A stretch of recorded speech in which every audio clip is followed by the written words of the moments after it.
Buenos días, mi nombre es Jorge Iván Carrillo, pertenezco al grupo 249 del curso de ética. Nuestro tutor asignado es el profesor Jorge Antonio Armesto. Pertenezco al programa de Ingeniería de Sistemas del CEAD José Acevedo Gómez.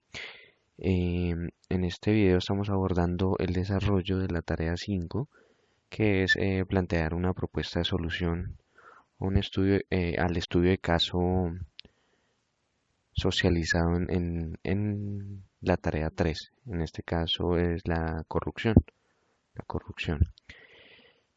Tenemos claro y en cuenta, bueno, ya desarrollado el tema, haciendo el desarrollo de la tarea 3, la corrupción es definida como el abuso del poder para obtener una ganancia privada. Tenemos en cuenta y claro que el territorio centro y sudamericano muestran altos índices de corrupción. Ya en anteriores explicaciones nos dimos cuenta de cómo se ha ido pues disipando este problema por todo el continente en especial. Hay diferentes niveles de corrupción teniendo en cuenta en función de las cantidades de dinero implicadas y el sector social en el que ocurren, y también podemos concluir que las consecuencias de la corrupción son graves en muchos de los casos. Tenemos en cuenta que afecta cuatro áreas importantes, que es la política, el área económica, la social y la ambiental. Ya pues eso fue como un resumen de lo que abordamos en el desarrollo de la problemática. Teniendo en cuenta, pues también debemos ver que la corrupción limita el desarrollo económico y social y afecta la inversión, disminuye la eficacia de los programas sociales e incrementa la desigualdad.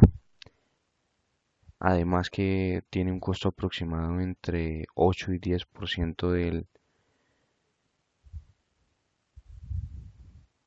del PIB. Y pues la idea de hoy o de este video es abordar posibles opciones para contrarrestar este problema. En primera instancia, que lo vemos pues, con esta imagen alegórica, es vigilar la correcta asignación y ejecución de los recursos. Aparte de la implementación de los sistemas para la ejecución y la asignación. Entonces, allí tenemos que tener en cuenta que lo que el gobierno debería hacer en este caso es ofrecer y contar con información sobre quién, en qué y cómo se gastan los recursos destinados a los diferentes rubros. En este caso, pues, teniendo en cuenta que hay que direccionar ciertos rubros o ciertos recursos a programas locales anticorrupción. Y esto tiene que a su vez ser obviamente ejecutado y revisado frecuentemente. Esta sería una como de las opciones que habría, pero que tendría que ser implementada por las diferentes instituciones. La segunda que verificamos es simplificar y modernizar los procesos burocráticos. En este caso nos damos cuenta que muchos de los casos de corrupción que se presentan es porque todo está manipulado o se ven muchos procesos que aún siguen siendo manuales en diferentes entidades gubernamentales. Entonces, el ideal allí es como incorporar la tecnología a un mayor número de trámites para facilitar y agilizar el acceso a servicios y mejorar la forma en que se distribuyen estos servicios. Simplemente es la utilización de la tecnología para evitar tanto mm, trámite, tanto intermediario, que es lo que a final de cuentas influye mucho en que se presente la corrupción. El tercer punto que pudimos analizar es el establecer convenios internacionales. Tenemos en cuenta que la corrupción posee una dimensión cada vez más transnacional. Y el marco legal para el control de la corrupción es un elemento clave en las opciones de las que disponen los gobiernos. Este marco, investigando, ha sufrido grandes mejoras durante el último decenio, además del Convenio Anticorrupción de la OCDE en el 2005. Es un instrumento muy importante en el que se pueden basar los países. Hay que tener en cuenta que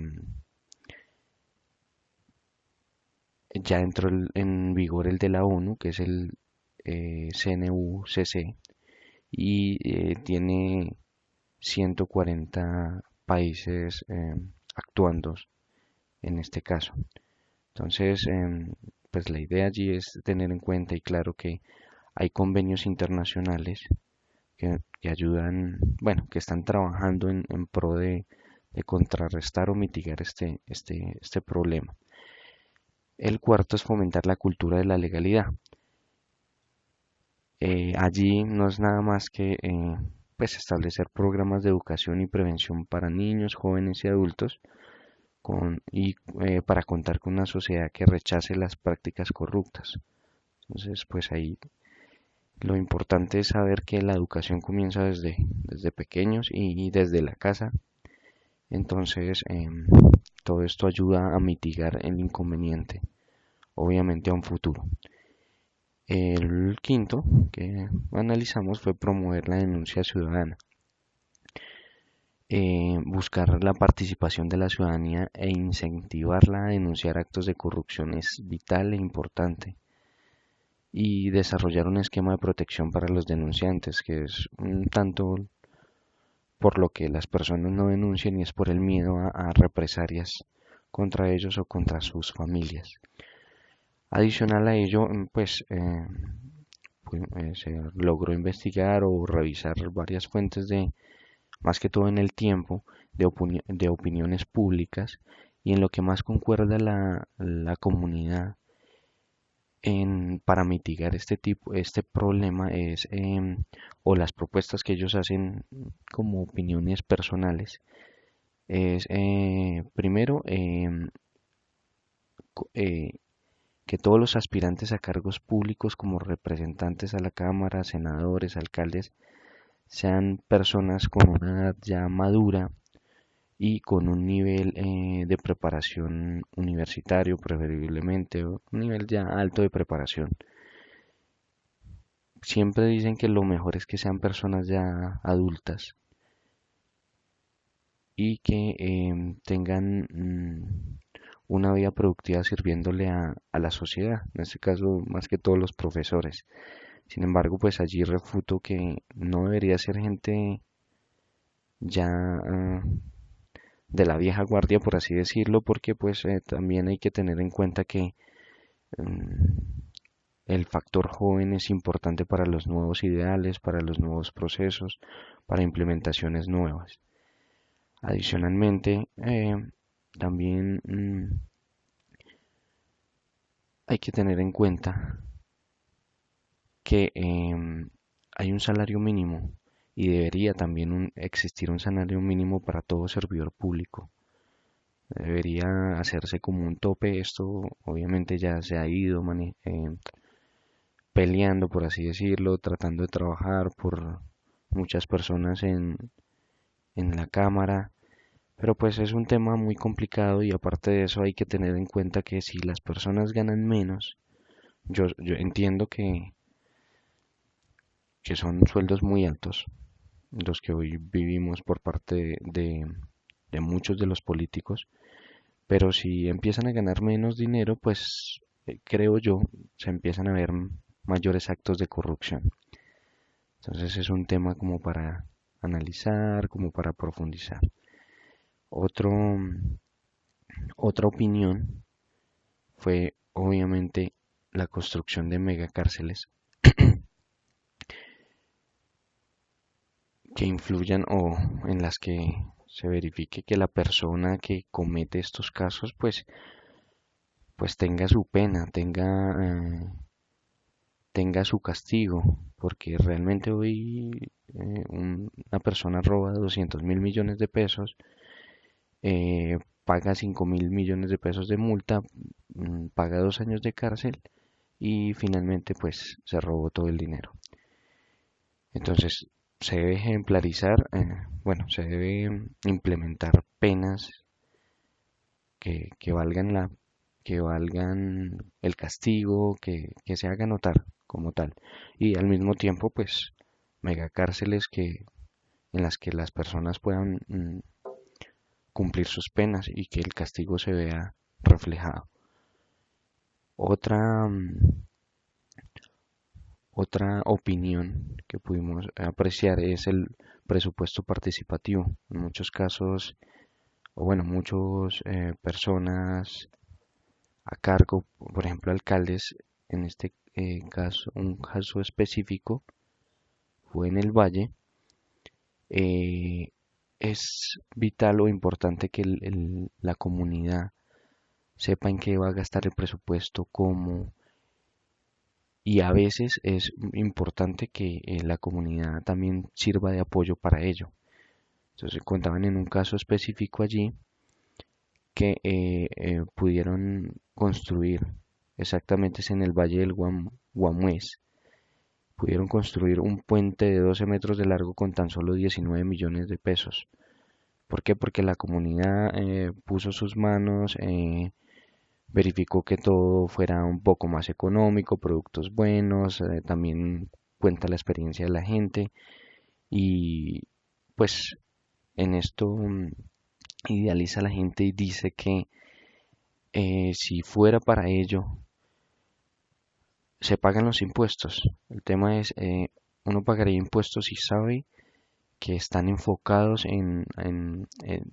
correctamente en el desarrollo y no, pues, la concepción hoy es que el impuesto se paga y principalmente se ve es o se refleja el robo del político. Pero si el impuesto se paga y se ve reflejado, uno lo paga con gusto y lo sigue pagando. Otra Otra idealización allí es no más impuestos. La gente está cansada de los impuestos, de tanto impuesto, de tanto, y el desarrollo no se ve. El desarrollo no se ve, entonces la gente está cansada de ello y lo que quieren es que no hayan más impuestos hasta que no se desarrollen estructuras o se implementen soluciones a este problema. Y por último, pues que políticos como en este caso el que vemos aquí, que sabemos que tanto mal le han hecho a la comunidad, no vuelvan a tener una participación en cargos políticos o en cargos públicos. Esa es como tal la iniciativa de la gente, la idealización y la opinión pública que pudimos apreciar.